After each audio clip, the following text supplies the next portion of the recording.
Number 5. The Servant Girl Annihilator. I can't believe I just said those words. The Servant Girl Annihilator. I can't believe that's the real name newspapers went with to call this guy. I know not everyone's gonna be able to get a nickname like Jack the Ripper, but you can't go around calling criminals stuff like the Servant Girl Annihilator. You're just gonna inflate their ego. You're making him sound like he's a Dark Souls boss, or he's gonna be jumping in the ring against Hulk Hogan and the Iron Sheik. Anyway, sorry, I had to get this out of the way before we could talk about it. I feel like we just had to address this name. We couldn't just look at that and move on. And you know the wildest part? He doesn't even have the craziest name on this list. Okay, let's get into it. The Servant Girl Annihilator was the nickname of a brutal night stalker who preyed on the streets of Austin, Texas in 1885, a full 3 years before Jack the Ripper would stalk Whitechapel and steal all the fame and fortune in the attacking women at night community. Despite his name, he actually didn't exclusively target women. Unlike his British counterpart, Mr. the Ripper, the SVGA attacked men and women, although he mostly focused his attention on women, and they were all servant girls, which is where the name came from. He ended up slaying 7 women and 1 man, and critically injured 6 women and 2 men on top of that. All of his victims carried out the same way, attacking them whilst they slept in their beds, and then dragging them out into the streets when he was finished with them, usually with a sharp object such as a knife or a needle sticking out of the ear. There was a wild manhunt for the Annihilator, and it's said that in 1885, some 400 men were questioned and interrogated about the identity of the Annihilator. Elected officials apparently refused to believe that it could be the work of one lone psycho, thinking there was a group of men committing these crimes together for Lord knows why. While several men would end up being questioned, no one was ever successfully linked to these brutal crimes. He was never caught, but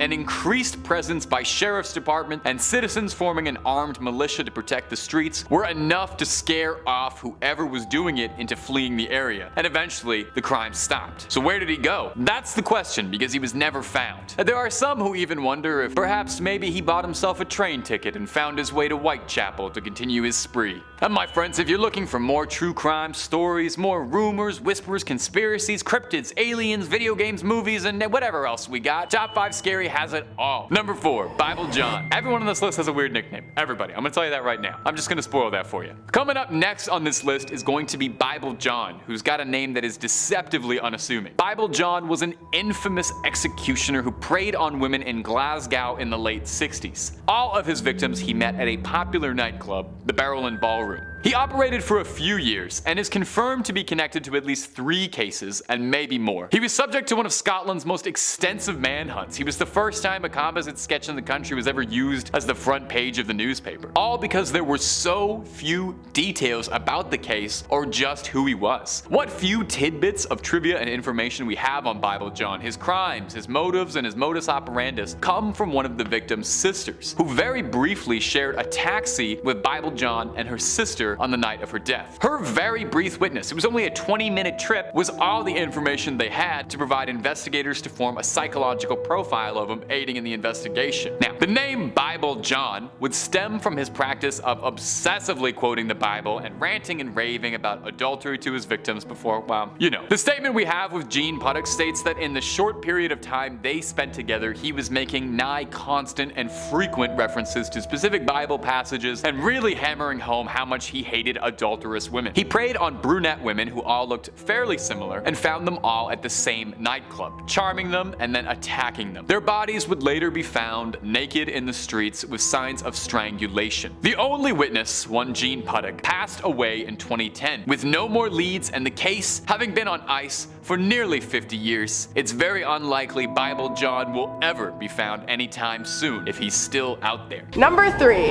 Vlad the Impaler. Vlad the Impaler was a 15th century ruler, left infamous for his sadistic acts. His reign, characterized by extreme cruelty, has earned him a reputation as one of the most despised figures of all time. Vlad's rule in Wallachia, a region in present-day Romania, is categorized as a reign of terror. He gained notoriety for his unrelenting brutality towards his enemies as well as his own subjects. His preferred method of execution, impalement, became synonymous with his name. Thousands met a gruesome end impaled on long, sharp stakes. stakes, a macabre spectacle that struck fear into the hearts of anyone unfortunate enough to cross his path. Vlad's cruelty reached its apex with the infamous Forest of the Impaled. After successfully defending his realm against invading forces, he ordered the impalement of all captured soldiers. The grisly display of impaled bodies served as a deterrent, a horrifying warning to anyone who dared challenge his authority. The forest of skewered victims was a perfect display of Vlad's merciless resolve. Vlad employed a variety of sadistic methods to instill fear, beyond impalement. Reports describe gruesome acts of prolonged harm, including boiling, mutilation, and skinning. His cruelty extended to both political enemies and to those within his own court, as he wielded his power with an iron fist, showing no mercy to anyone perceived even as a minuscule threat. Vlad's capital witnessed some of the most heinous acts of his rule. The citadel, a symbol of his power, became a sight of horror. Tales of impaled bodies lining the approaches to the fortress circulated widely, creating an aura of dread that permeated throughout the region. Vlad the Impaler's legacy is one of unmitigated hatred. His extreme sadism has cast a long shadow over history, leaving a stain that prevails centuries later. While some argue that his methods were a response to the turbulent times in which he lived, the sheer barbarity of his rule has ensured that he remains a despised figure. Number 2.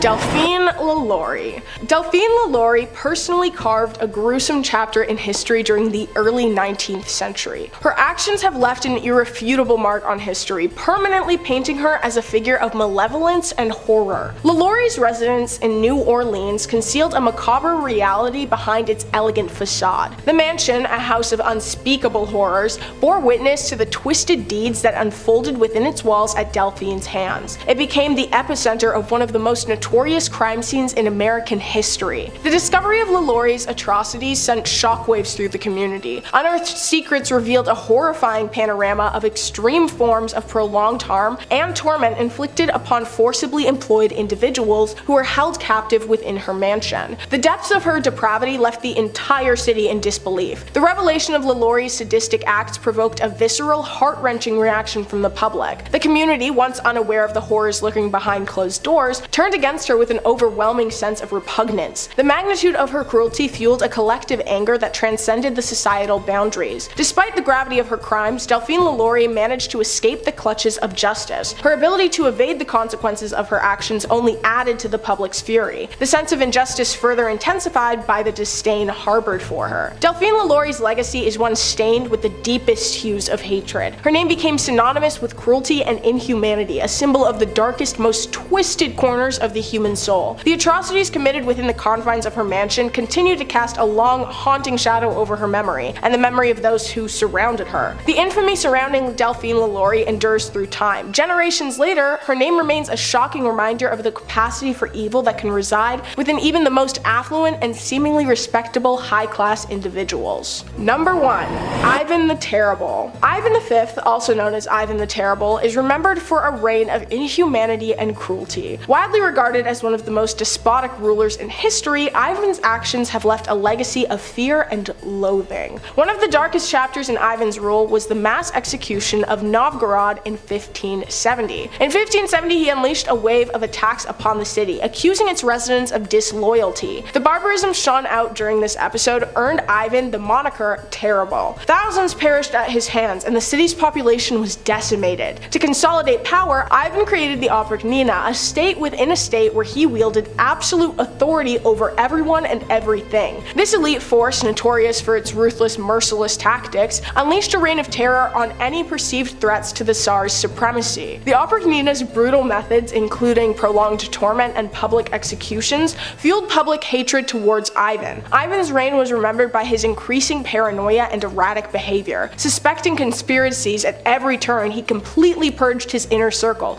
even eliminating those close to him. This atmosphere of fear permeated the court, making allegiance a precarious endeavor. As Ivan's tyrannical rule unfolded, the public witnessed a leader consumed by suspicion and cruelty. Ivan's penchant for lending out his own hands to carry out the depraved acts further solidified his reputation as a tyrant. Stories abound of him physically harming his own son, leading to his death. These instances of domestic harm shocked the populace, completely eroding any sliver of sympathy they may have still harbored for their ruler. His acts left an unforgiving mark on the Russian psyche, shaping the perception of subsequent rulers and leaders. The horrors unleashed during his reign cast a long shadow over Russian history, creating a collective memory that recoils at the mention of his name. Ivan the Terrible stands out as a despotic ruler whose reign was marked by unparalleled depravity. The mass attack of Novgorod and the Oprychnina's reign of terror and the ruler's pervasive paranoia have mixed to etch a legacy of unbridled hatred. Number 5. Frank Matthews. Our first spot is notorious criminal kingpin Frank Matthews, a legendary crime lord operating out of New York in the 1960s, who also had some pretty cool classic mafia names like Pee-wee and Black Caesar. Built himself a criminal empire that Los Polos Hermanos would have been jealous of. Starting out small, working in racketeering and illegal gambling ops in Philly in the 1960s, he had his sights set on much bigger things, working his way up, collecting numbers, making contacts, until he could start selling product for some serious money. By the early 1970s, he was already trading millions of dollars for illegal narcotics, importing his stuff from Latin America and distributing it throughout the States. Pee-wee had his hands and pockets across the country, with his criminal web spanning across 21 states at its peak. Naturally, if you're moving that much stuff around the country with that many people involved in your operation, eventually somebody's gonna get wise. And that's exactly what happened. Boys in Blue tapped Frankie's phone communications and put out a federal bulletin for his arrest. By December 1972, Frank and his girlfriend were arrested at McCarran International in Vegas. Okay, so he got caught. This kind of breaks the list a little bit, but hear me out a little bit here. Because after spending a paltry couple months in jail, Frankie made bail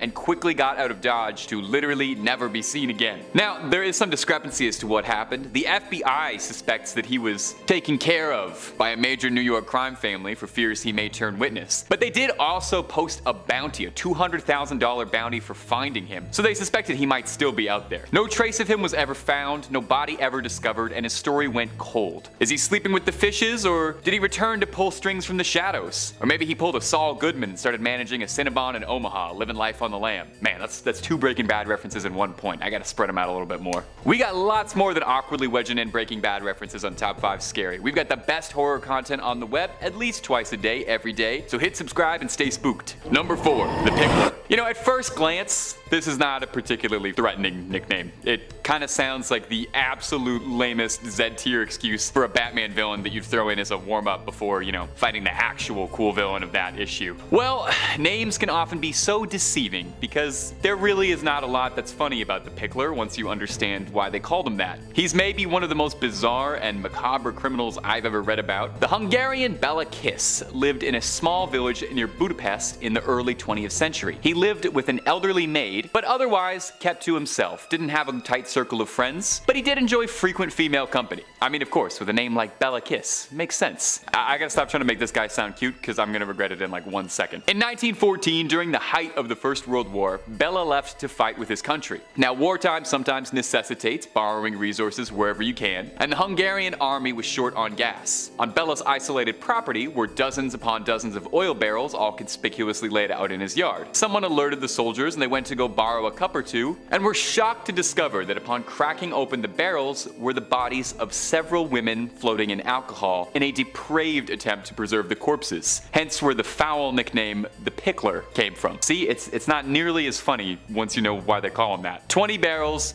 20 missing women. That's somehow not even the scariest, craziest part of this whole story. The women had punctures in their necks and were drained of blood, which sounds completely made up that this guy might also have been a vampire. Now, the Hungarian army moved to seize Bela immediately, but tracking him proved rather difficult, as he had a fairly common name and was also, you know, he was in a war. Somehow, Bela was alerted that police had discovered his operation, and he left a corpse posing as himself in a military hospital and fled, never to be found again. Reported sightings popped up for a few years here and there. Allegedly, he moved to New York to begin a new life, but Bela eluded capture for the rest of his life. Unless he really was a vampire and is still out there, but I don't even want to entertain that possibility. Number 3, the Doodler. Next up on this list is the Doodler. Like everybody else, don't let the goofy name fool you into thinking there is anything silly or funny about this guy. Now, this bizarre nickname would come about from his habit of drawing pictures of his victims before he would attack them. And I guess the drawer or the sketcher or the artist didn't quite roll off the tongue the same way that the Doodler did, and that's the name they went with. The exact body count of the Doodler is is unknown, but police believe that it could be anywhere from 6 to 14 victims total in San Francisco, stretching from 1974 to 1975. Several men disappeared from the city's gay community, and more were injured. And part of what made him so hard to identify is that despite the city's historically very liberal and accepting view of the LGBTQ+ community,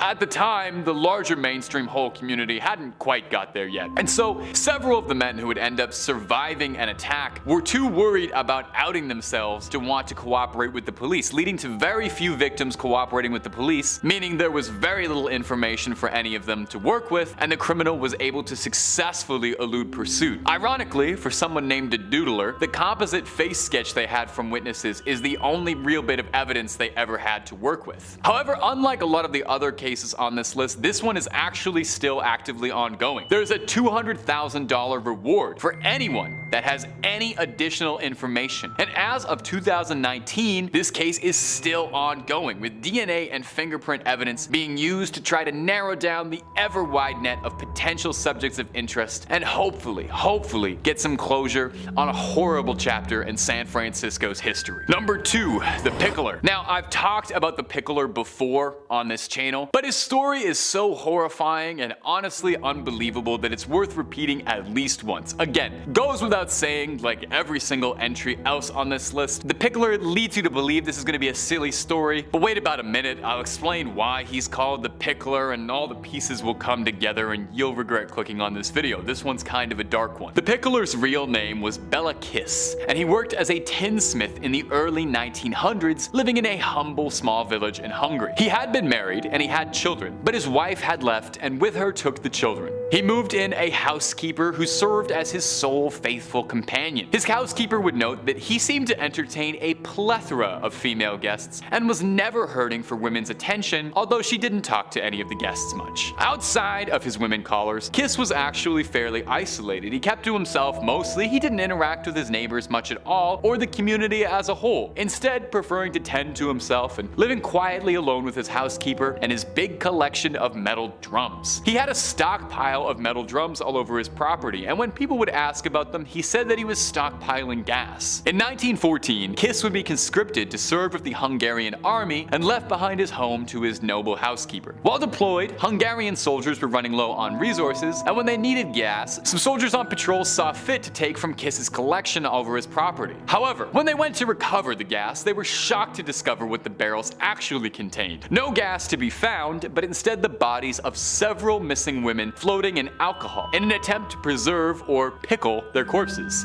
See what I mean? Not pleasant even remotely. There were 20 barrels in total, and inside each one was another missing woman. But perhaps most alarmingly of all of this is that they appeared to have been drained of their bodily fluids with punctures in the neck, which sounds made up. As if this guy wasn't scary enough, there's also the very real possibility that he might have been a vampire. Now, upon this discovery, the Hungarian army immediately moved to try and locate and apprehend Bela Kiss, but discovered that that would prove quite difficult, since he had both a very common Hungarian name at the time, and he was also deployed in the middle of the largest conflict the world had ever seen at the time, and was just one more face in a green uniform. Somehow, Kiss learned that he was being pursued and faked his death by leaving behind a corpse in a hospital that had his ID. Kiss fled and was never seen in Europe again. A few scattered sightings would report him throughout New York, but he was never found and eluded capture for the remainder of his days. It's unlikely he's still out there, but you never know. And finally, number 1, the Zodiac. If we're talking about evil people who've managed to elude capture, it might feel a little obvious to put the Zodiac as number 1, you know? But he's also one of the most infamous, strangest, and scariest criminal stories in American history, so it's never a bad story. Well, it is. It's a terrible story, but it's a very interesting one to hear. The Zodiac terrorized California throughout the late 60s and early 70s, personally claiming responsibility for 37 victims. He stole headlines and media attention for years, as the state was fascinated and terrified by what he would do next, and if he would ever be caught. His exploits have been the subject of a few films and TV, most famously David Fincher's Zodiac, starring Jake Gyllenhaal and Robert Downey Jr., dramatizing the investigation trying to find him unsuccessfully. Although he himself insisted that he left a trail of 37 bodies, the police were only ever able to connect 5 different deaths to the Zodiac. People would be attacked by a lone gunman, with nothing seemingly connecting the cases. Motive, modus, everything was unclear. The case would become legendary when he sent his infamous letters to 3 separate newspapers, containing details that only only the real assailant could have possibly known about the crimes, inviting and challenging police to a game to catch him. He sent out a postcard boldly displaying "My name is," and then a blank spot with an invitation to solve one of his puzzles. If you saw the new 2022 Batman movie, Paul Dano's Riddler is directly inspired off the Zodiac, all of his methodology, taunting people, leaving weird riddles at his crime scenes, that sort of stuff. His letters were threatening, taunting, and incomprehensible. The code he wrote in would stump detectives for years, to this day, with only one of his ciphers ever being solved and it not being nearly enough to connect any dots. The riddle that was solved spelled out a confession of sorts, but it mostly served as the Zodiac gloating about the nature of his crimes and saying that he did it solely because he thought it was fun and that it was the most thrilling, fun thing a man could do, described it as being better than hunting games or getting your rocks off. He didn't mention whether or not it was better than writing riddles and codes though. Now at the time, obviously they looked into just about everyone they could, and there were several prominent suspects and people of interest, but nothing concrete and final. The rest of his riddles were never solved, and as far as we know, he was never caught. However, in 2018, a private team of investigators was absolutely determined to close the case once and for all, and put an end to one of California's most infamous mysteries. They had identified an 80-year-old Gary Francis Post, who had passed away. He resembled the composite sketches of the Zodiac, and forensic evidence had actually made some compelling arguments that could tie it to being him, but the FBI have denied this claim, and say that they still consider the case open. Will it ever be closed within our lifetime? We may never know,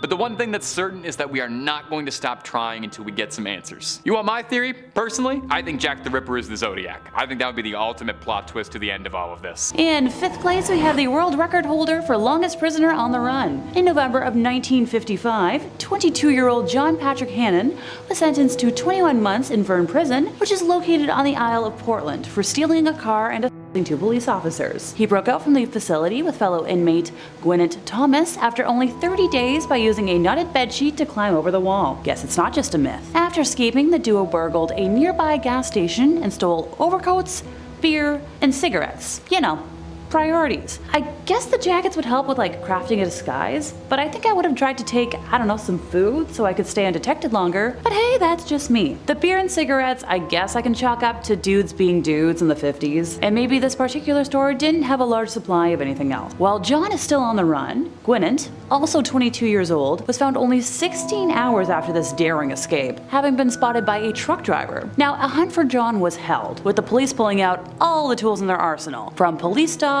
to roadblocks, but he could not be found. A police description at the time said John was 5'7" tall, with brown hair, blue eyes, and a proportionate build. Now he's about 68 years old, and he's believed to be living somewhere in Ireland. In 1998, Dorset police appealed directly to John to give himself up, writing in a police force newsletter, "If you read this, Mr. Hannon, please write in. We'd love to hear from you." And while that sounds fun and all, if caught, John would face a charge of escaping from lawful custody and have to finish the remainder of his sentence. It would then be up to the Home Secretary to decide whether he should be pardoned. So if you're out there listening, whatever you're up to, it's obviously working, and I'd love some tips on how to stay off the grid more myself. In 4th place, we have the only New York State prison escapee who's never been found. Victor Figueroa was supposed to be headed to the mess hall at 10 a.m. on February 6th of 1997, which, funny enough, happens to be the year I was born. Instead of his planned destination, he simply walked away from Mariah Shock Incarceration Facility in Mineville, or Minville. I couldn't really find an exact sounding, so you folks let me know if I got this right or wrong. In the days that followed, upstate newspapers ran stories about the disappearance, and correction officers, troopers, and police dogs scoured the area around the minimum security men's prison. The searchers followed footprints that led from the facility to the only entrance of a shuttered iron mine across Fisher Hill Road, and that's where the trail ended.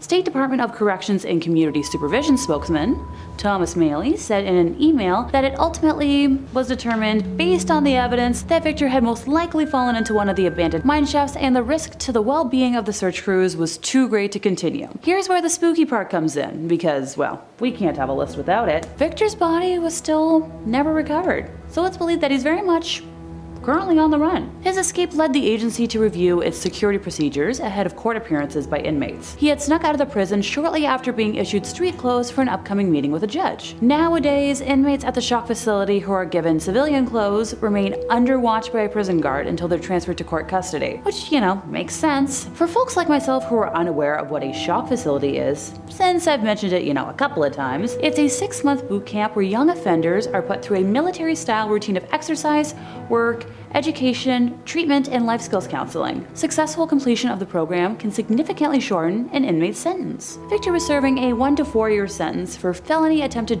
possession and escaped from the facility just 3 months into his sentence. The 21-year-old had been arrested the previous summer by Albany County Sheriff's investigators on an Adirondack Trailways bus leaving Albany for Utica. Investigators had boarded the bus at around 3:40 in the morning on August 1st of 1996 in search of people carrying and Victor was busted with 60 packets of heroin. We don't know much about his personal life, with the 5'5" tall man having no tattoos, a 7th grade education, and no employment at the time of his arrest. Number 3, D.B. Cooper. Now, our next entry, I would hesitate to call him as evil as the rest of some of these crooks, Sure, he hijacked a plane, sure, he held the entire plane hostage, and sure, he stole $200,000 from the government, but that doesn't mean he's a bad guy. D.B. Cooper's case is one of contemporary crime legends, as all that I just described sounds like he would be FBI public enemy number 1, right? Like they'd be working around the clock to bust this guy, they'd have him within the week. He slipped through authorities' fingers, and to date, D.B. Cooper was never caught. We don't know if that was even his real name or just an epithet he was using for the plane. We don't know anything really too concrete about him. Depending on what your definition of success is, D.B. Cooper could possibly be considered one of the most successful criminals of all time. To get into the nitty-gritty of the details, on November 24th, 1971, a man using the possible alias Dan Cooper boarded a flight to Seattle, and almost as soon as it took off, he passed a note to a flight attendant indicating that he had a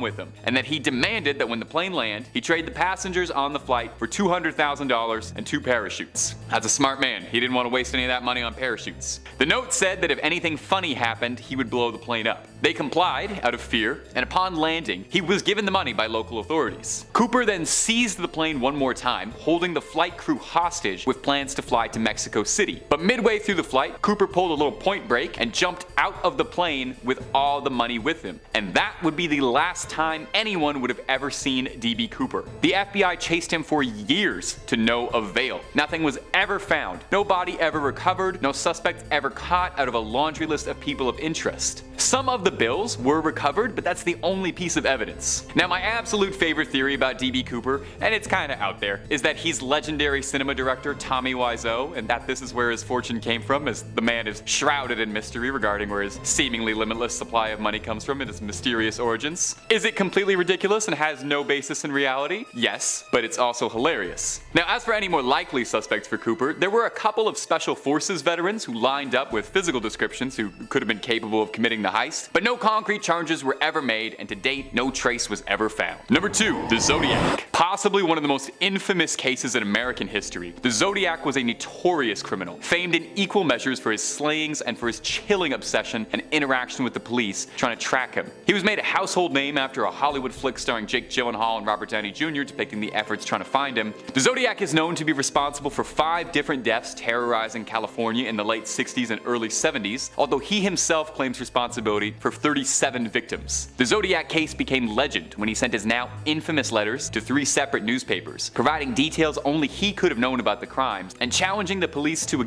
sick game of sorts, sending them incomprehensible ciphers and riddles that supposedly contained clues to his identity and the crimes within. Only one of his ciphers was ever solved, and the rest remain a mystery. The Riddler from the new Batman movie is a direct inspiration from the Zodiac's sinister dealings. For 5 years, the Zodiac would taunt his pursuers with riddles and codes, sending horrifying cards, taunts, a letter boldly displaying "My name is blank," and then a cipher below it teasing their inability to find him. A postcard with his symbol written in blood, amongst others. Part of what makes the Zodiac such a fascinating and truly horrifying case is how much he seems like a movie bad guy come to life. The planning makes him out to be some sort of sinister criminal mastermind, and it's hard to disagree with that proclamation when he's completely eluded any form of capture for the better part of 50 years. There were several possible suspects as to who the Zodiac Zodiac could have been, but nothing conclusive. To date, people are still trying to find the answer, hoping something new might come up to put that nightmare to rest. Number 1. Jack the Ripper. If you want to talk about evil that's got some staying power, it's hard to top Whitechapel's most infamous resident ever. 134 years avoiding capture, which means he could still be out there. The 18th century Night Stalker has held an almost supernatural-like grip over public interest since we first ever heard about the case, surrounding the brutal 5 slayings we know about, who knows how many more. Preying on women and using the cover of the night, Jack eluded, stupefied, and taunted the streets of London, leaving a disgusting trail of blood and gore in his wake, leaving victims looking like the aftermath of a butcher's. He seemed to take a sickening glee in his violent delights, mocking his would-be pursuers, sending the police threatening letters, and even organs from his crimes. Jack is an almost modern mythical boogeyman, appearing across hundreds upon hundreds of works of fiction, TV shows, movies, video games, you name it. Assassin's Creed even tried to say he was part of the Order. That's a little out there. There are some folk who offer that Jack the Ripper is the progenitor to all true crime fascination, which honestly kinda makes sense.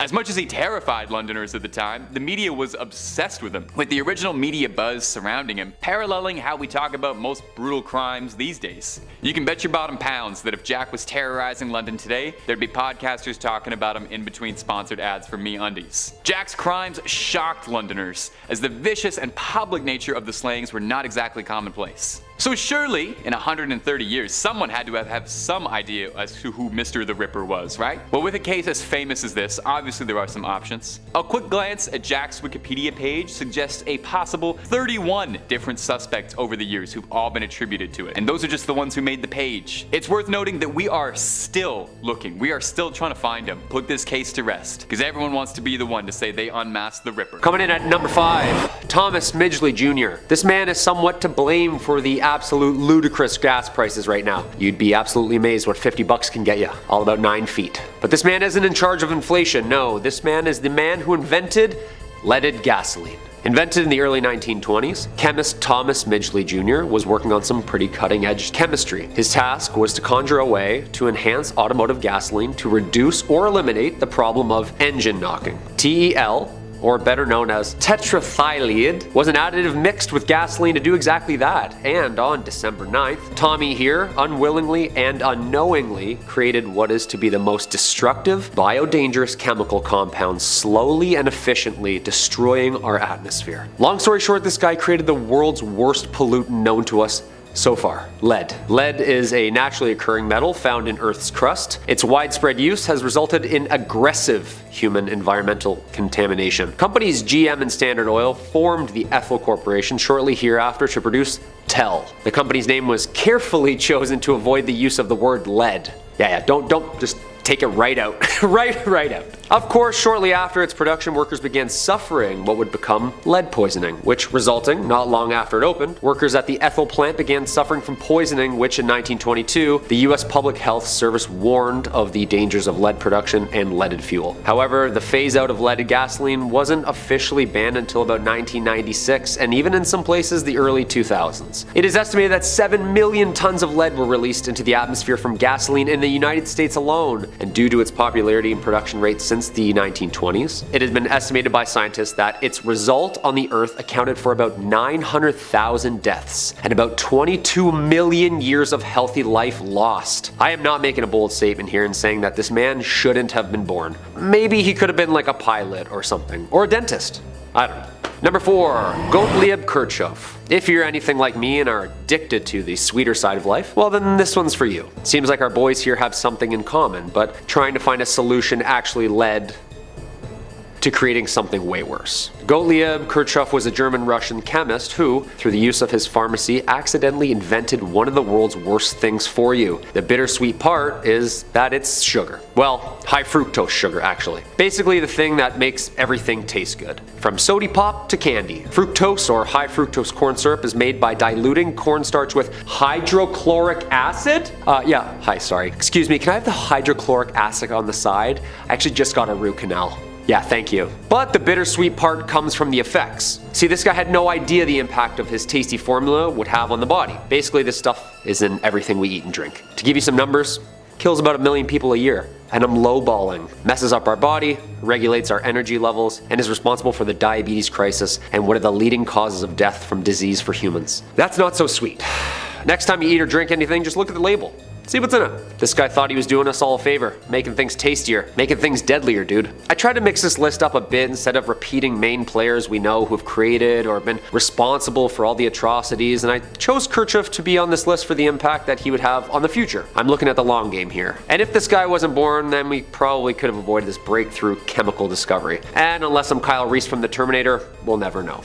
In third place, we have Glenn Stark Chambers. Before his time in prison, 23-year-old Glenn was living with his 22-year-old girlfriend, waitress Connie Weeks, in Sarasota, Florida. The relationship seems to have not been ideal. In January of 1975, a policeman intervened to prevent Glenn from physically attacking Connie on the street during an argument, when he already had her hair in his fist. The policeman, who was off duty at the time, arrested Glenn on the spot and called for backup to bring him to jail. But Connie bailed him out later that day. That same night, Glenn showed up at the Sarasota Memorial Hospital, carrying Connie in his arms, claiming she'd slept in the shower. It was a stupid lie, and the doctors and nurses who tended to Connie phoned the police. And rightfully so. She passed away in the hospital later that week, and a judge sentenced Glenn to the electric chair. The young man attempted to escape prison almost immediately, attacking a guard with 2 accomplices and managing to climb out a window. This first attempt didn't get very far, with all 3 men being caught, and a Florida judge added 5 years to Glenn's life term. By 1990, Glenn seemed to be turning over a new leaf, with his behavior over those 15 years being described as exemplary, and prison authorities gave him permission to work in a furniture construction shop, designed to give inmates vocational training and a sense of purpose. But to the shock and surprise of no one, Glenn had a secret plan. On February 21st of 1990, he slipped into one of the boxes of furniture that was set to be shipped off the premises to a warehouse. No one noticed the extra weight as they loaded the crate into a truck, nor did they notice, during the entire drive to Daytona Beach, anything shifting around in the back of the truck.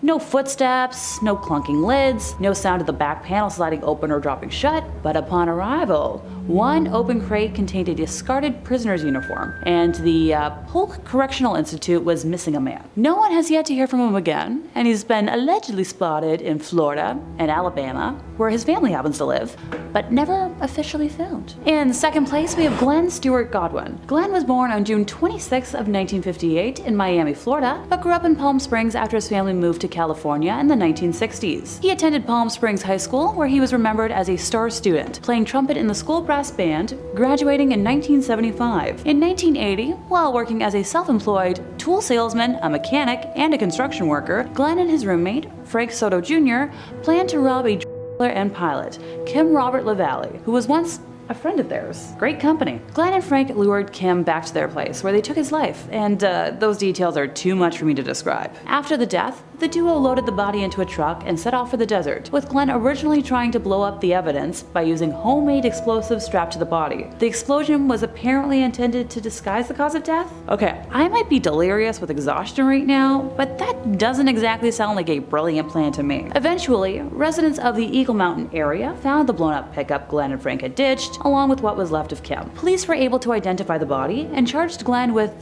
first-degree death, with a sentence of 26 years to life in prison in 1983. Yeah, totally shocked there. In 1987, Glenn attempted to escape during his incarceration at Dual Vocational Institute in California, and he was moved to Folsom State Prison, a maximum security prison. Authorities believe his wife, Shelley Rose Godwin, and his former cellmate in Dual, Lorenz Karlik, helped to plan his next escape, which was successful, and the reason I'm chatting about him here today. On June 5th of 1987, he cut a hole through wire fence using a hacksaw and other tools that had been smuggled in for him, and escaped into a storm drain that emptied into the American River. It's believed that Glenn dropped through a manhole and crawled 750 feet through the pitch-black drain until he reached a raft that an accomplice had left for him, and was guided away by following painted arrows on rocks that directed him where to go. In June of 1987, Lorenz was arrested in Hesperia, California, and convicted for aiding Glenn's escape. He had previously been arrested after a foot chase with deputies from the Los Angeles County Sheriff's Department. He was convicted in January 2002 of 8 charges related to that pursuit, and in January of 1988, Shelley Godwin was classified as a federal fugitive for her role in her husband's escape, and was captured by the FBI in Dallas, Texas on February 7th of 1990. Now, unlike some of the other folks on this list, we actually have an idea of where Glenn might be. Originally fleeing to Mexico, he unsuccessfully participated in the illegal trade before being arrested in Puerto Vallarta and convicted for trafficking in Guadalajara, Mexico, sentenced to 7 years and 6 months to Puente Grande prison in 1991. While American authorities were working on Glenn's extradition proceedings, he allegedly ended the life of a member of a Mexican cartel in prison. The new death allegation delayed his extradition, which gave Glenn more time to execute another escape, which occurred in September of 1991. Geez, was he a student of Houdini or something? Glenn is currently believed to be somewhere in Latin America, having possibly used aliases such as Dennis Harold McWilliams, Nigel Lopez, and Miguel Carrera. He is considered to be armed and extremely dangerous and an, obvious flight risk. The FBI is offering a reward of up to $20,000 for information leading to his capture, if anyone out there feels like, trying to hunt him down. And finally, in first place, we have Vasilis Paleokostas. He grew up in a small village in the mountains in central Greece, and is believed to have planned the kidnapping of Georgios Milonas, a Greek industrialist, as the ransom paid was traced back to our man here. In 2000, he was sentenced to 25 years in prison for the 1995 kidnapping of Alexander Haitoglu, the CEO of Haitoglu Bros, which he orchestrated with his brother Nikos, who is currently serving out the rest of his own sentence under house arrest due to his poor health. His first attempt to escape took place on Sunday, June 4th of 2006, when two accomplices hired a trip on a sightseeing helicopter from Agios Kosmas, a coastal suburb of Athens, and hijacked the helicopter, forcing the pilot to fly to the prison. When the helicopter arrived, guards believed the helicopter was a visit from prison inspectors, so the helicopter was able to fly the prisoners out to a cemetery nearby, where they transferred to motorcycles and fled from there. Vasilis was recaptured 2 years later on August 2nd, 2008 in Thessaloniki. Don't worry, I'm not gonna leave y'all without the details of the better escape. On Sunday, February 22nd of 2009, Vasilis again escaped from Athens' Korydallos prison by helicopter. I'm sensing a theme here, but hey, if it works, it works. He and his cellmate, Elket Rizai, climbed a rope ladder thrown to them by a female passenger in the helicopter as it flew over the prison courtyard. Police said an elderly couple found the helicopter abandoned in the Athenian suburb of Kapandriti near a highway north of Athens, with its fuel tank leaking and the pilot left behind, bound and gagged, with a hood over his head. He told the police the helicopter was chartered by a couple who claimed they wanted to go from the town of Itia in central Greece to Athens. The couple had chartered the helicopter a number of times in previous weeks, with the woman posing as a businesswoman. According to the pilot, who claimed to have been forced into taking part in the escape, Vasilis and Alket were delivered to a getaway car, and that's all he knew. The government of Greece faced intense criticism after his second escape from this same facility, and the government responded by firing 3 Justice Ministry officials and arresting 3 prison guards. Talk about majorly messing up on the job. I'm glad that if I mess up in my line of work, that usually just means my tongue didn't want to work properly, and it's easily fixed by talking more. Vasilis is still at large with a €1 million bounty for information leading to his arrest. And while this is all impressive, something that stood out to me while doing my research is that Vasilis wrote an autobiography entitled A Normal Life, and it was published in November of 2021 by Freedom Press. While the irony of the publishing company name makes me chuckle, it's fascinating that he's been able to publish a book without being recaptured. Coming in at number 5, we have Elizabeth Bathory. Elizabeth Bathory is a name that you might not be familiar with, but did you know that she inspired the iconic character Lady Dimitrescu from Resident Evil Village? No, I didn't know this. This is amazing. Elizabeth was a countess and a member of the Bathory family. Her family were noble, wealthy, and powerful. Her uncle was the King of Poland, and her nephew was the Prince of Transylvania. At the age of 11, she was considered a beautiful and well-educated girl, and became engaged to Count Ferenc Nadasdy. There were rumors she mothered an illegitimate child before her marriage to another man, but this is believed to have been covered up by her family. At 15, she was married. The couple had their first child when she was 25. Elizabeth gave birth to 5 children with 2 daughters and a son surviving. Her husband was a soldier, so they spent the majority of their marriage apart. When her husband died in 1604, she took control of the estates. In 1610, Elizabeth was captured for her crimes. It came to light that she had been torturing both female servants and minor noblewomen who'd come to her for training and education. Most of her allegations of assault and taking lives took place after her husband passed in 1604. Her methods of torture were strange and varied. Some of them were covered in honey and left outside to be devoured by insects. sex. During the cold parts of the year, young women would be stripped of their clothes and forced into ice baths. She would drive needles into their fingers, cut their noses and lips, or whip them with stinging needles. It was said she missed her youth and would bathe in the blood of the innocent in an attempt to recapture it. In December 1610, the Lord of Hungary arrived at her castle to investigate the claims of torture. He reported that he had surprised Elizabeth during the torment of a new victim. He immediately imprisoned her in her own home. Due to her noble birth, she was not able to be jailed as a common criminal. They continued to look into her crimes. Some of her servants were arrested for aiding her. One witness stated that there had been 650 victims listed in Elizabeth's papers. They were able to gain 289 witnesses' statements to her crimes. She was walled in her home until her death in 1614. Her assets then passed on to her family. She is said to have been the most prolific female murderer of all time. She has since been inspiration to many characters in popular media. Also, this point was suggested by viewer The Horned King, so thank you. In at number 4 we have Jeffrey Dahmer. Jeffrey Dahmer was born in 1960 in Wisconsin. He was an energetic and happy child until the age of 4 when he needed a surgery to correct a double hernia. This seemed to change him as a child. He became increasingly withdrawn from his family. When his younger brother was born, the family moved around frequently. By the time he was a teenager, he was disengaged with life. He was described as tense and was never friendly to those around him. When he was 14, he started having a compulsion to necrophilia. When his parents divorced, it was angry and bitter. This became the catalyst for turning his dark thoughts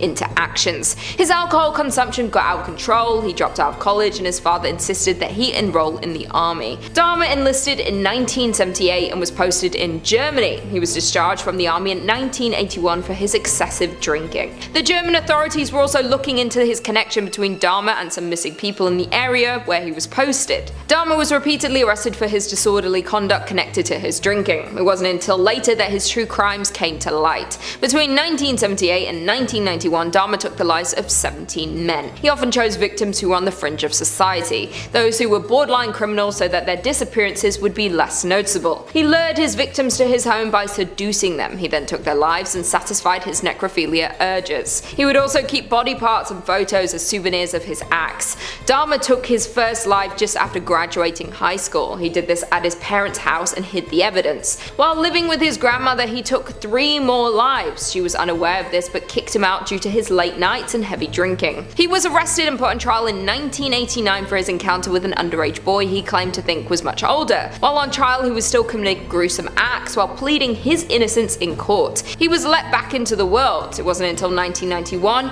that he was arrested for his brutal crimes and his terror came to an end. His pictures that he kept as souvenirs were found by the police. In 1992, he was put on trial where he pleaded not guilty. He was then sentenced to 15 life sentences. In 1994, his life was taken by fellow inmate Christopher Scarver. Number 3, Alfred Nobel. We're sort of seeing a pattern here. These people had somewhat of a good intention that later turned out to be not so good, which led us to even asking, were they even supposed to be born at all? Cruel, but food for thought. Alfred Nobel was a Swedish chemist, engineer, inventor, and philanthropist, and known for having sacrificed his entire fortune to establish the Nobel Prize, holding 355 patents of his own in his own lifetime. Smarty pants. Nobel's most famous invention? Dynamite. A safer and easier way of harnessing the explosive power of nitroglycerin. That sentence in itself is hilarious. And in 1867, it would soon be used worldwide for mining and infrastructure development, and oh yeah, pretty much blowing anything and everything up ever since. And of course, let's not forget the impact of dynamite's effect on a person, place, or thing in its vicinity. We've all seen the Roadrunner and Wile E. Coyote cartoons. And this guy invented it. Dynamite. The stick, wick, and patented chemical compound was harnessed to do exactly that. And if we've read anything at all, it did a lot of bad. First off, how do you exactly tinker and tailor with an explosion? What happens when you can't crack the code? He's just in his basement like messing around with vials. Just a little bit more of that, little bit of this, and get down! The fact that this man did not blow himself up in any of these experiments is beyond me, and not only was this invention a new form of mass energy, in fact the Nobel Prize was created and named after him. He was the first. This invention and contribution was so ahead of its time in chemistry that it revolutionized the need to push evolution ahead through science. Its creation in itself is history for mankind. The dichotomy alone. Had this man known about all the cliche train track damsel in distress westerns that would have been parodied of his destructive invention, I don't know if he would have invented it in the first place.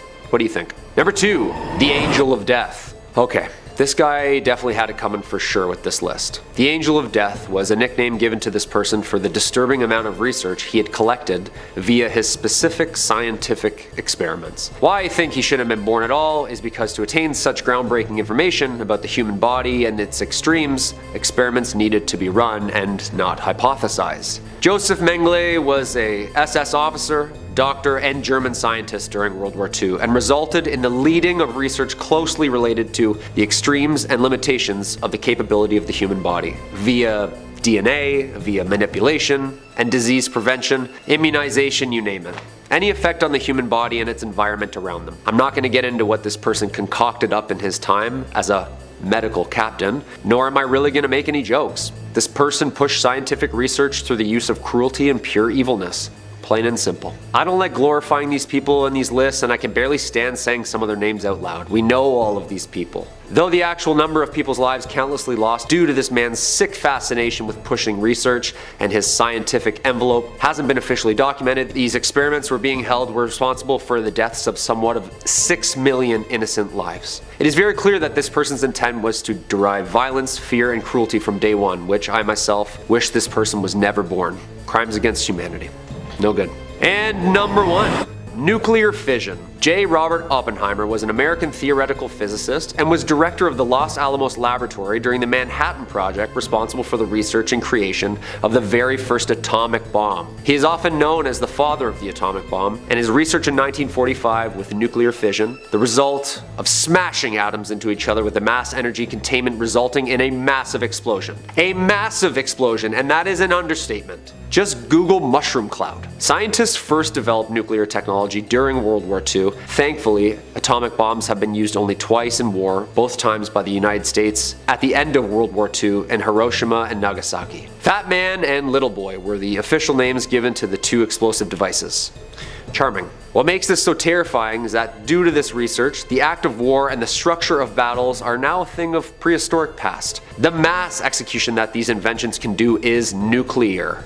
Literally. I put Oppenheimer at the top of this list because the devastation alone due to the future with merely the technology surfacing is detrimental in itself. This is actually the first time reports that a visitor from another galaxy started. These explosions were so giant that its effect could be felt off planet. Yo, that's next level. Aliens just pulling up. Yeah, that's not really good, you know. If there was a time in the future which we could send back AI, it would probably be due to this stuff. Oppenheimer was awarded the Medal of Merit from President Harry Truman in 1946 for the push in science, even if its push was in the wrong direction. All these people given awards, it's like, hey, good job. It's terrible stuff, but cheers. Coming in at number 5, we've got Christopher David Meir. Most folks would expect a few murderers and drug runners to make the list, but what I find to be especially terrifying and heinous is the purposeful setting of expensive and harmful fires. That's right, we are kicking this list off with a serial arsonist who seems to have disappeared completely. Back in January of 2007, police began investigating crimes that caused over $2 million in damages and made people genuinely scared for their lives. It wasn't just setting fires, it was also extortion. Apparently, a father-son duo decided that some financial disputes were worth setting fires over. The father, Jonathan David Meir, was arrested and sentenced to 15 years in prison for planning these crimes. Christopher David Meir, however, is still in the breeze. He was the one to actually set the fires, making him a very destructive desperado. Police have spent over $400,000 investigating these crimes and have come up short when tasked with bringing the arsonist to justice. In fact, back in 2015, they renewed a $25,000 reward for anyone who could provide tips that would lead to Meir's arrest.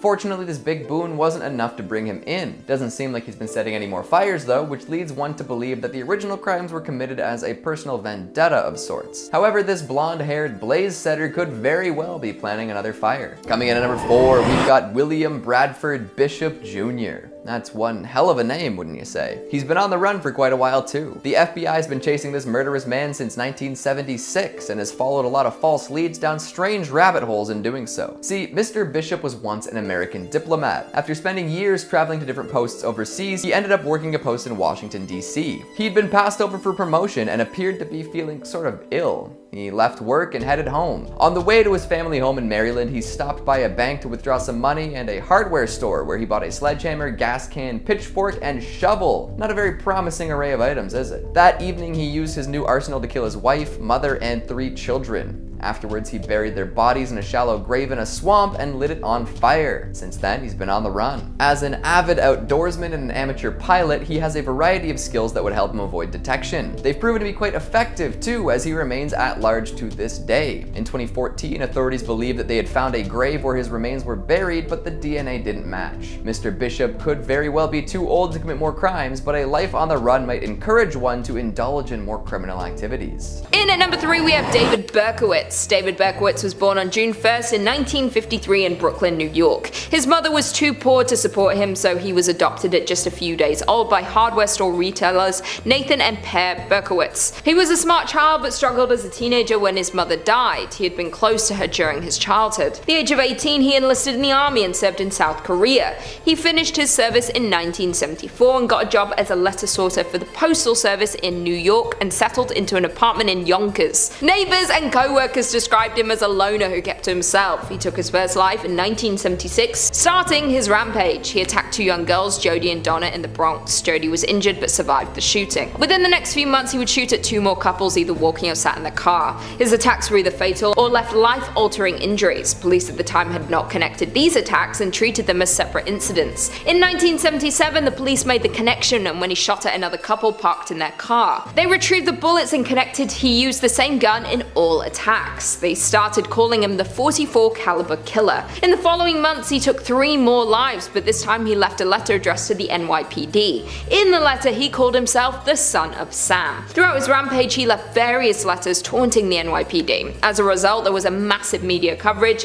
He loved the spotlight, and this only spurred him on more. New Yorkers live in fear, and it became the biggest manhunt that New York had ever seen. His capture came when he attacked again, and a witness noticed him driving away in his car that he had a parking ticket on. Only a handful of tickets were given out that day. They were able to link this back to Berkowitz. While in custody, he tried to blame his crimes on his dog, claiming that his pet was possessed and telling him to do it. After all of these attacks, he had taken 6 lives and wounded 9 others. Media outlets began to pay him to share the story. This led to a new law called Son of Sam laws that prevents criminals from profiting from their story. He was given 6 life sentences and had repeatedly been denied parole. He is currently 67 and in a facility in upstate New York. Coming in at number 2 with Albert DeSalvo. Albert DeSalvo was born in 1931 in Massachusetts. From an early age, he was in and out of trouble with the police, leading him to become the famous Boston Strangler. He has a rough upbringing with his 4 siblings. They struggled with their angry and aggressive father. He, like many others on this list, spent some time listed in the military, until he was discharged for disobeying orders. When he moved back home, he settled down and married Irmgard Beck. They lived modestly. His wife gave birth to a handicapped child, and Albert managed to sustain and provide for his family. He feared having a second child and fears they too would suffer as the first child did. They did eventually welcome a second child who was born fully able. He became a loving family man. His colleagues said he was an outrageous braggart. This led to the police not believing claims that he was the Strangler. Between 1962 and 64, a series of gruesome attacks took place across Boston. All of the victims were women who were strangled. The attacks were all blamed on one unknown sociopath.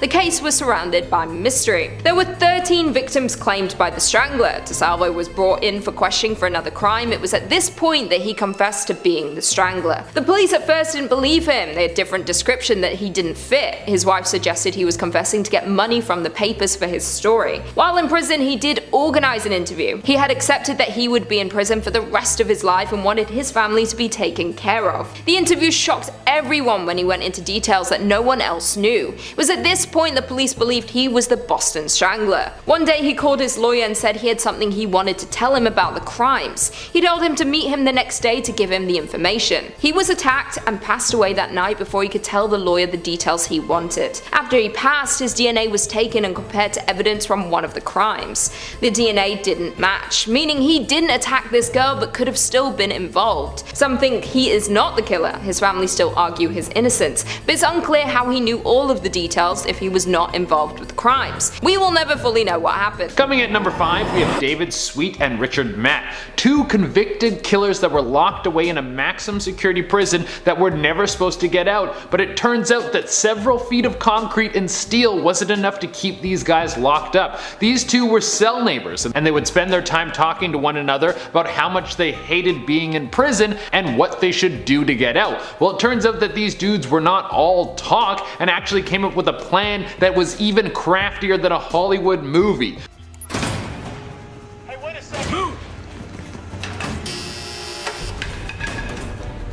These guys waiting till lights out. When the guard did their final tour, both these guys were still in bed. From there, everything is speculation, but it would seem that these guys both got up and somehow had power tools in their cells. The wild thing is, if you go into the prison report, there weren't any power tools missing, so that means these guys either had someone on the inside who was working with them and snuck them power tools from the prison, or even crazier, there was someone on the outside who was able to pass them power tools on the inside. Well, the police discovered that these 2 men were not in their cells, and the first thing they noticed was that they had makeshift dummies in their beds, so no one could tell that they were not actually in their beds. Then they saw a massive hole in the wall which they followed through, and they were able to break down how they escaped. They cut a hole in the wall and got into the framework of the building. From there, they followed some catwalks to some piping and used the piping to shimmy down 4 stories and get into the sewer system below the prison. After this, they came to a large gate that was chained up with a massive padlock. They cut through the lock and were able to get through the door in no time. From this, they were able to get to a manhole and some fresh clothes that they had stolen, and after that, they were finally out of the prison. One of the best pieces of this crime was the fact that they left behind a note that said, "Have a nice day."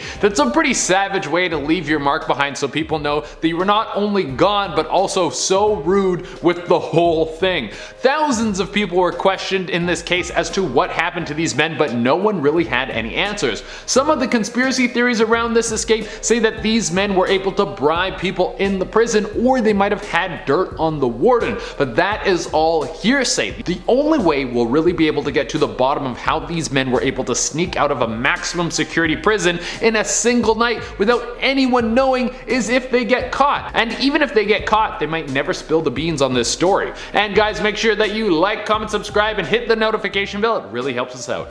Coming in at number 2, we have Frank Abagnale. If you've seen the movie Catch Me If You Can, then you actually know a decent amount about one of the best con artists of all time. Frank Abagnale started writing fake checks when he was only a teenager, and he would try to impersonate every professional to try and get ahead. He impersonated doctors, lawyers, pilots. All of them were in the wheelhouse of faces that this guy would try and pull off. There was one time where he posed in front of a bank claiming to be a security guard and stood next to the cash deposit box. He told everyone that the box was out of order and they needed to leave their deposits with him. One by one, they left packages of cash with Frank, who had zero affiliation with the bank. He walked off with thousands with this little scheme. Now, eventually the police caught up with him and they were able to arrest him and send him to prison. He was arrested in Britain and he was on a plane headed back to JFK, but right after the plane landed, he was able to slip away and was on the run for a few more months before the police caught up with him again. They had him in handcuffs, and this time he wasn't going to get away. It seemed that this was a done deal for Frank Abagnale,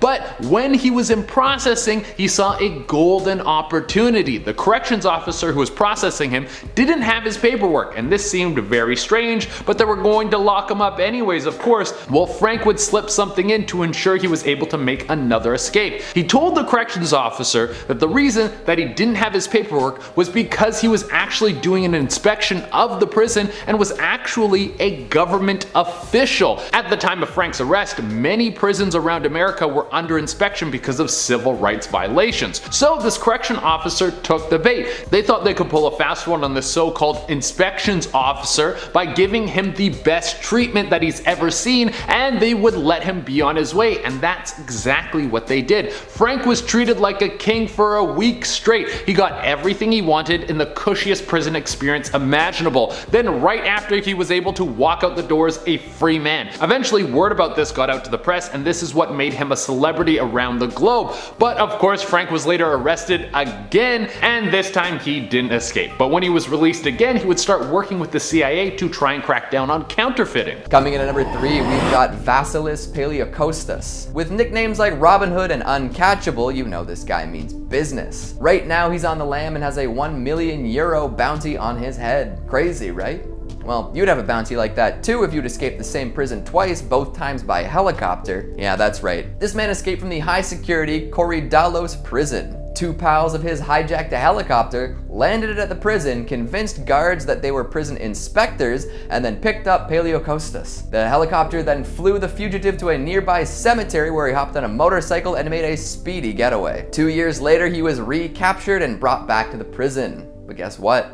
No walls can hold the uncatchable man back. In 2009, another helicopter escape was pulled off, resulting in a short airborne gunfight and a clean getaway. No injuries, thankfully, and now he's a free man once again. Well, actually, a prison guard injured himself while trying to draw his weapon, but we'll check that up to something else entirely. The helicopter pilot was found bound and gagged in the empty cockpit a while later. He detailed a cover story that the escapees gave to him. They'd even chartered the helicopter multiple times in the weeks leading up to the escape to make it seem sort of normal. No other real details have been found. To this day, this robber kidnapper escapee remains on the run. Imagine having friends willing to fly a helicopter into the same prison twice for you. What a life. Coming in at number 2, we've got Glenn Stewart Godwin. We've got more prison breaks here. This escapee seems to be a lot more violent than our last culprit though. Glenn Stewart Godwin escaped from Folsom State Prison in California in 1987. He'd been serving a lengthy murder sentence for stabbing a drug dealer / pilot dozens of times. Somehow he managed to get a variety of tools smuggled in, cut his way through a fence, crawled through a storm drain, and ended up making his way down to a raft that his accomplice left for him. Later that very same year, he was arrested again for trafficking drugs in Mexico. This earned him a one-way ticket to a prison in Guadalajara. And when I say one way, I do mean until he broke out.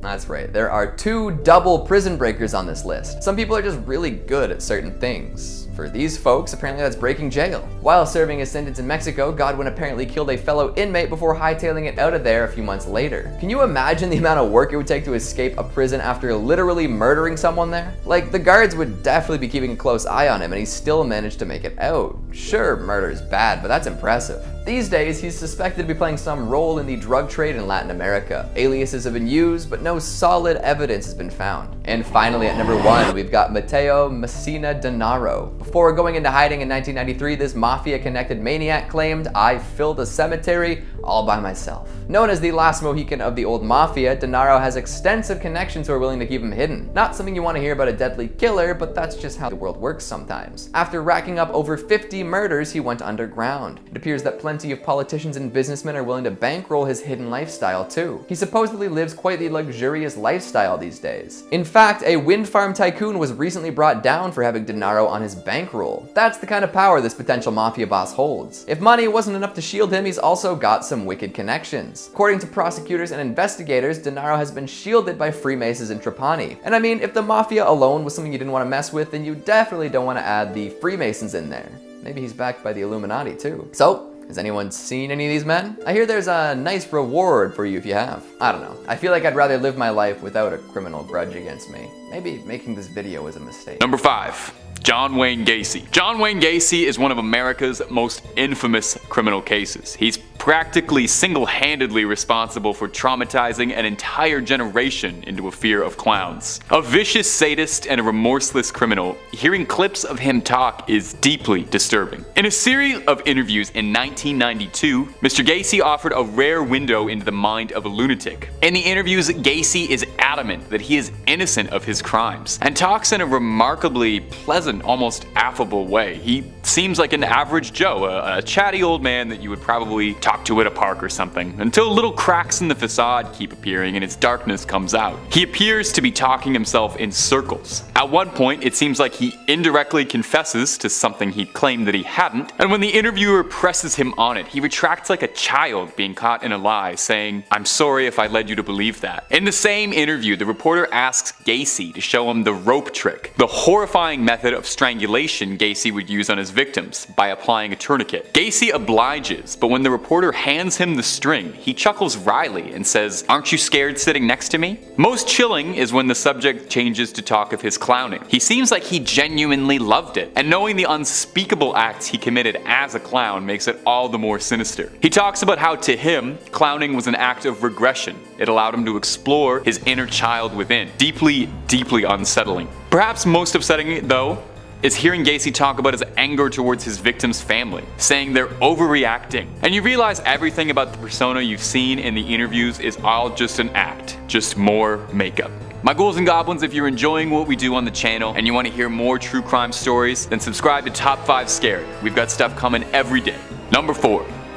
The Night Stalker. Richard Ramirez terrorized Los Angeles for 14 months between 1984 and 1985. But perhaps you know him better under the sobriquet The Night Stalker. Maybe you saw the Netflix documentary that came out a bit recently. He was named that due to his propensity to seek into people's houses undetected and then carry out his sickening crimes. Eventually, he was caught after a facial sketch made newspaper front pages, leading to him being apprehended by an angry mob and arrested. He didn't see many interviews or too much direct media attention, but one that was filmed prior to his final sentencing showcases his twisted nature and the utter remorselessness of someone who was called the Night Stalker. While being asked about the nature of his crimes and the horrific dealings of them, Ramirez appears amused, smiling, almost holding back laughter. When asked outright about his motives, he smirks as if he's holding in a secret. It gets worse when he starts to wax poetic and philosophize about human nature. He chuckles a bit when asked if he thinks of himself as evil and says, "We're all evil." He insists that what he did is no different than what governments do on a large scale. He claims, saying he is merely a product of his time and that he was living in bloodthirsty times. Every word hangs in the air uncomfortably. He denies to answer if he feels emotions. He says he gave up on the feeling of love and happiness long before his crime spree started. But everything he says seems very fake and self-serving. The interviewer even notes this, saying, "You do a very good job reading off the script, Richard." There's an appearance of gloating as he talks as well. He expresses that he felt he would be crushed by his own desires if he didn't act on them. And when asked if he's afraid, he says he doesn't care what happens to him, and he never did.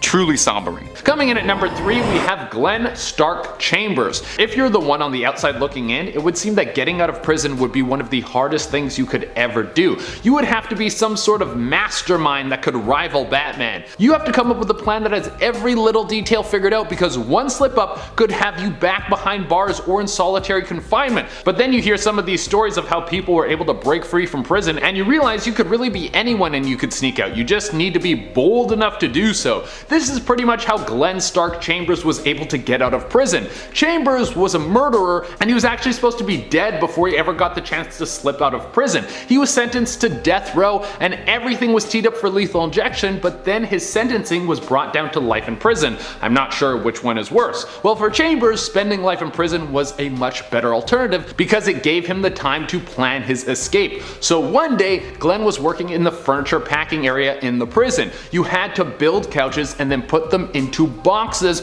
load them onto a van, and the van would take them to who knows where. Well, Glenn had the split-second idea that why not, instead of putting a couch into one of these boxes, I put myself into one of these boxes. He got his prison buddies to pack him up in there and then load it onto a van, and guess what? Nobody noticed. He was loaded onto the back of a van and taken right out of the prison, and not a single person realized that one of the prisoners was missing from the group, not until they did head count later that night. But by that time, Chambers was long gone. The van that Chambers got into eventually pulled over. Chambers used this opportunity to burst out of the box and change his clothes. He was smart enough to bring some civilian clothes to change into, and right after that he was out of the back of the van and off running. Chambers was being held in the Florida Polk Corrections Facility. Chambers already had family in Florida, so it's suspected that he first ran off to go meet his family, who then helped him hide when he was on the run. There have been reports of him both in Alabama and in Florida, but none of these sightings have turned into an arrest. Coming in number 2, we have Empress Matilda. In the year 1142, there was a war raging across England, and the Empress Matilda was being held captive. Her cousin Stefan knew that the throne was his and he was going to take it right from her hands, and he imprisoned her and took over the country. Well, Matilda wasn't going to take this lying down. She waited until winter and came up with a plan for escape. There was a large lake that separated her castle from the Wellington Castle, and she knew that if she could make it across this lake, she could could find sanctuary there.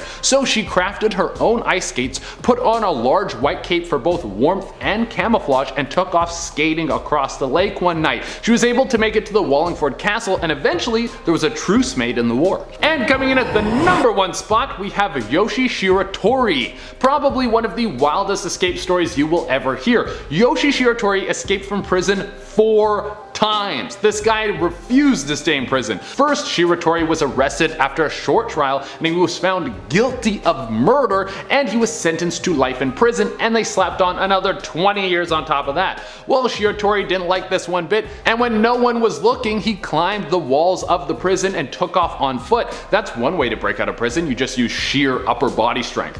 This was in 1936, and he would spend a few years on the run, not needing to worry about the crushing pain of a prison, but then in 1942 he was caught again and would use a similar tactic of scaling the walls to sneak out of prison life. You think after breaking out of prison twice you would never go back, but you would be wrong. Some people never learn. Shiratori was caught again in 1944, and this time he would come up with his second most famous escape plan, but in my opinion, his most ingenious. He took some miso soup that they served him in his cell, and then he used it to rust the lock on his handcuffs and the lock on his cell so they could both easily be broken. Then after everyone went to sleep, he snapped them both open and was on the run before anyone woke up. He would spend another 2 years in the wild running from the police, but when he got caught the next time, he would be sentenced to death. Well, Shiratori wasn't about to die in prison. If you haven't realized by now, this guy isn't someone who you tell what to do. So Shiratori tunneled out of the prison and escaped again. He was caught one final time when he found a police officer and admitted that he was a convict, and then he was returned to jail. He wasn't given the death sentence, though he was eventually released from prison in the 60s after he served his full sentence. Starting us off at #5, we have the Texas 7. Hailed as the biggest prison escape in Texan history, the famed escape happened in December of 2000, when 7 inmates forced their way out of maximum security prison John B. Connolly Unit in the isolated Texas town of Kennedy. The escape was led by George Rivas, who was 30 at the time and serving 18 consecutive life sentences for burglary and kidnapping. 2 of the group were also convicted murderers. The Texas 7 began their prison break by overpowering 2 guards and 8 maintenance men, stealing their clothes and the keys to a truck after locking them in a utility closet. They then fooled several other guards in a watchtower to hand over a cache of weapons before tying them up and fleeing the prison in a truck. The infamous group then went on a day-long crime spree from San Antonio to Dallas and then to Colorado, where they were eventually captured. Sadly though, not before killing 29-year-old police officer Aubrey Hawkins, who bravely attempted to apprehend the group. The Texas 7 were eventually captured and secured back into the prison system. At #4, we have the story of an escape at the Everglades Correctional Institute in Florida. Now, there's nothing stronger than a mother's love for her child, especially if that child is sentenced to serve 20 years in jail for armed robbery.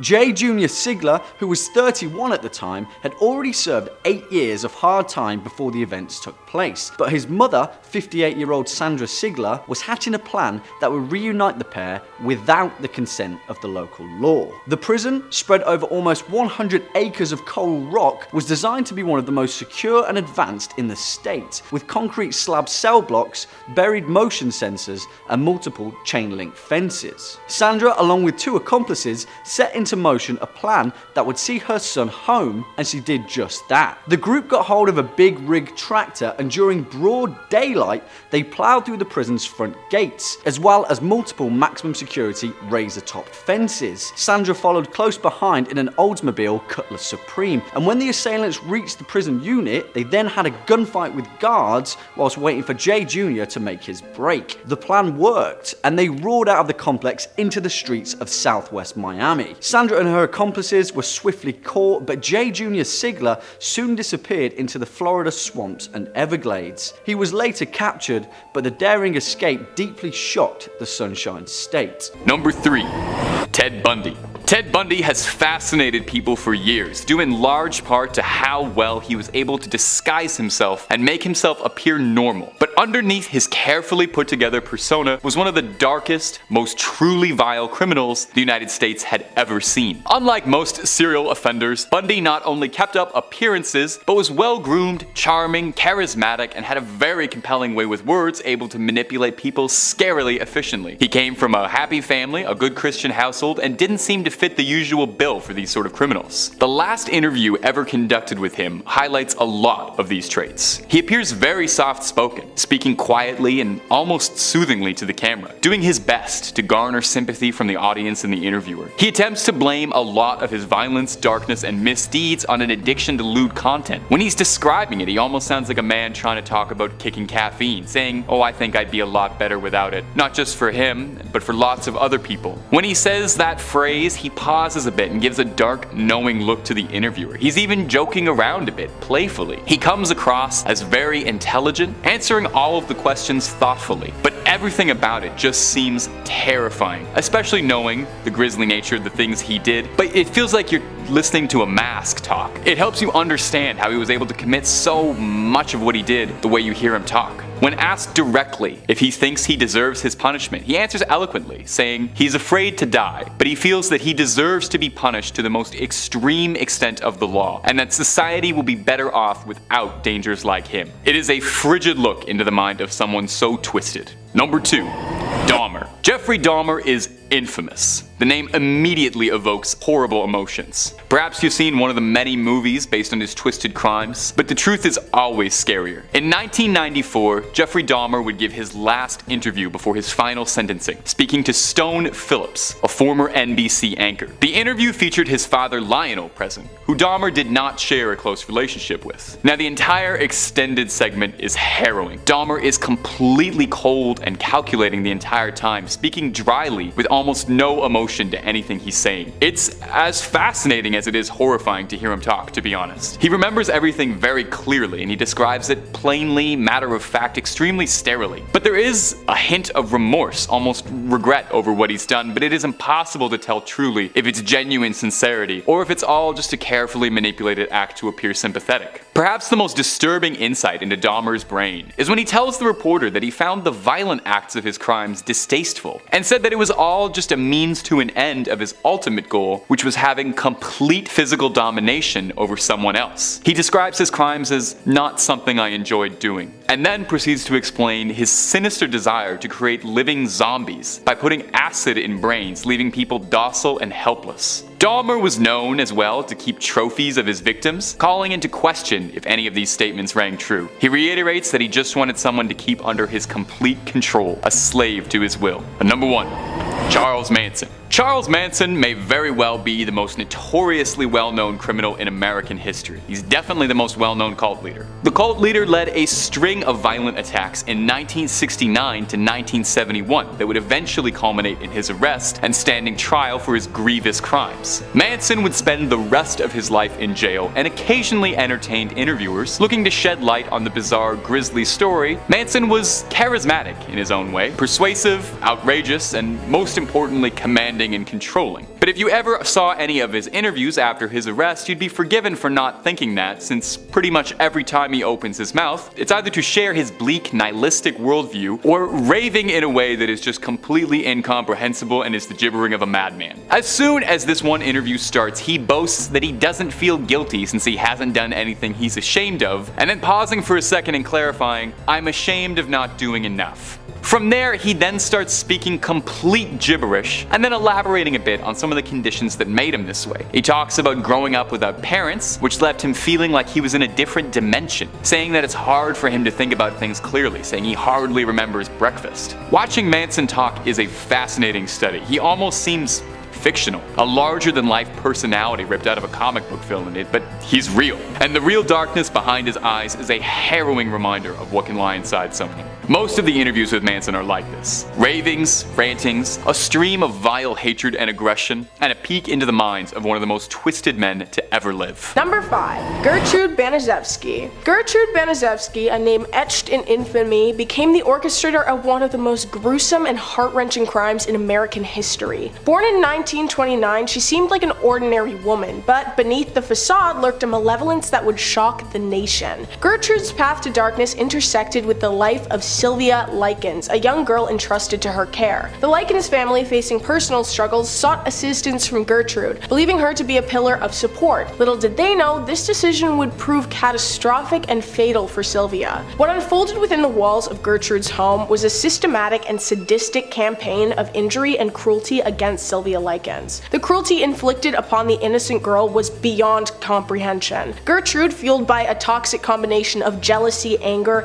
and a perverse desire for control, subjected Sylvia to unimaginable, unforgivable torment. Gertrude's cruelty extended beyond physical injuries. She engaged in a twisted form of psychological warfare. Manipulating Sylvia's emotions, Gertrude carefully molded an atmosphere of fear and despair. The torment inflicted was not merely physical, but a calculated attack on Sylvia's mental state. Gertrude's malevolence was amplified by the complicity of her own offspring and neighborhood youths. They became willing participants in the heinous acts, contributing to the atmosphere of terror that surrounded Sylvia Likens. Gertrude's ability to influence others to join in on her atrocities is a display of the chilling charisma that dwelled within her malevolent nature. The revelation of Gertrude Banaszewski's crimes sent shockwaves through the community and the nation. The public, repulsed by the unspeakable acts committed against Sylvia, expressed their collective outrage. Gertrude's actions transcended the boundaries of human decency, earning her the disdain of society at large. Justice, though delayed and brought far too late, eventually caught up with Gertrude Banaszewski. The legal system, tasked with holding perpetrators accountable, recognized the gravity of her crime. Gertrude faced the consequences of her actions in a court of law, where the enormity of her deeds was laid bare for all to witness. Gertrude Banaszewski's name has become synonymous with evil. Her crimes against Sylvia Likens serve as a reminder of the capacity for darkness that can reside within seemingly ordinary individuals and seemingly ordinary families and neighborhoods even. The legacy of infamy she left behind continues to haunt the collective conscience, a true testament to the depths of human depravity. Number 4. Leopold II of Belgium. Leopold II of Belgium, who reigned from 1865 to 1909, is remembered not for his nation-building efforts, but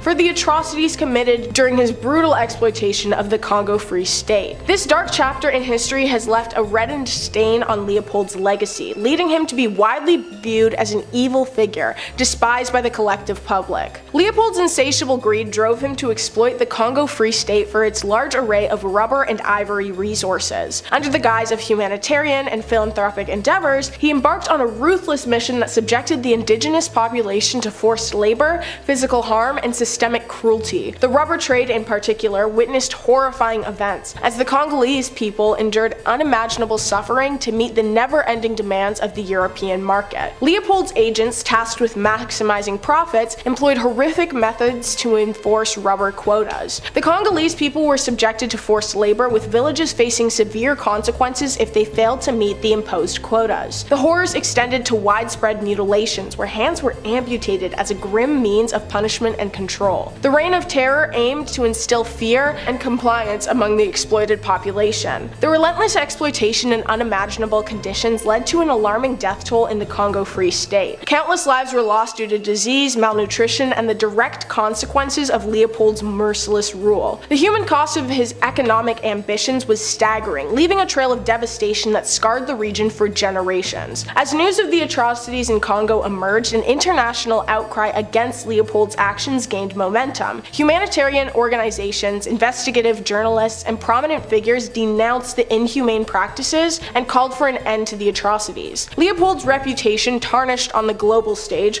prompted widespread condemnation. Leopold II's legacy is now one of infamy and hatred. Despite his attempts to portray himself as a benevolent, fair, and justified leader, the atrocities committed under his rule have left a mark on history, forever tying him to his heinous actions. Coming in at number 3, we have a story all the way from Vologda in Russia. Alexei Sheshkatov had been sentenced to 24 years in prison for the murder of 8 people. The prison in Vologda is located roughly 500 kilometers north of Moscow and is pretty isolated from the rest of the country. Now, it's important to note, at the time of his escape, Alexei had served roughly half of his term. He'd spent nearly 12 years in a pretty desolate, isolated prison. So, no one expected what happened next. During exercise time in the prison yard, guards and prisoners alike were perplexed at the sight of a helicopter hovering above their heads. The chopper quickly descended and Alexei made his dash, grabbing a rope ladder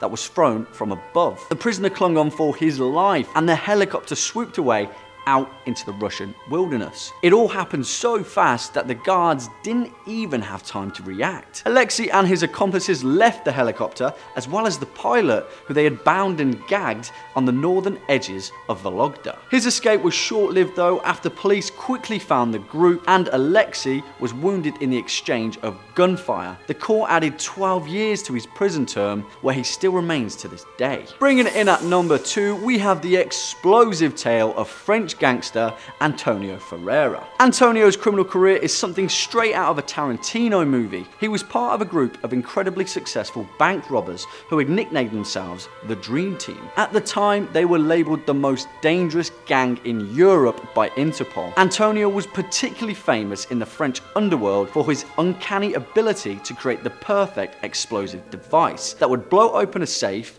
but leave the cash completely unharmed. At the tender age of 29, Antonio was finally caught and sentenced to serve an 8-year prison term for 2 armed robberies, as well as being the key suspect for at least 15 more. Well, 5 years into his prison career, the explosive expert decided that he'd had just about enough and hatched a plan to escape the French prison. At 4:30 a.m. on a March morning in 2003, 6 men drove up to the front gates in fake police cars, clothed in police uniforms and ski masks. Check this, they blew up the gates with rocket-propelled grenade launchers. During the commotion, Antonio blew up his own cell door with a stick of dynamite believed to have been given to him by one of the prison guards. Once out, he joined up with the gang and fled. The whole thing took 10 minutes. Antonio was on the loose for a staggering 4 months and was declared France's most wanted man by then-President Nicolas Sarkozy. He was later recaptured after the efforts of a massive undercover operation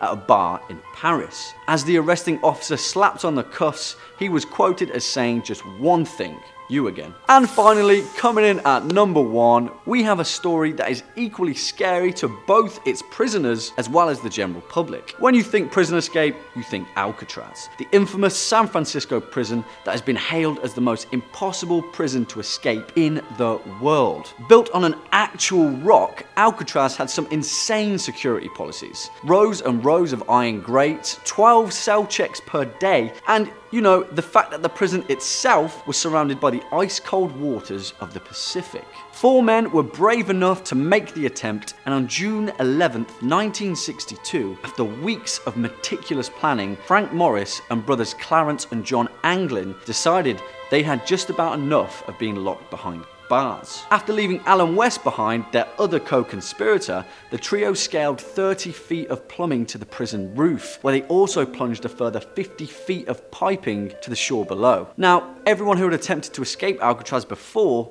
had ended up dead, their bodies washed up on the shores of San Francisco Bay. But the bodies of Morris and the Anglins were never found, with many believing that they actually made it to freedom, and who knows, they could still be roaming around freely to this very day.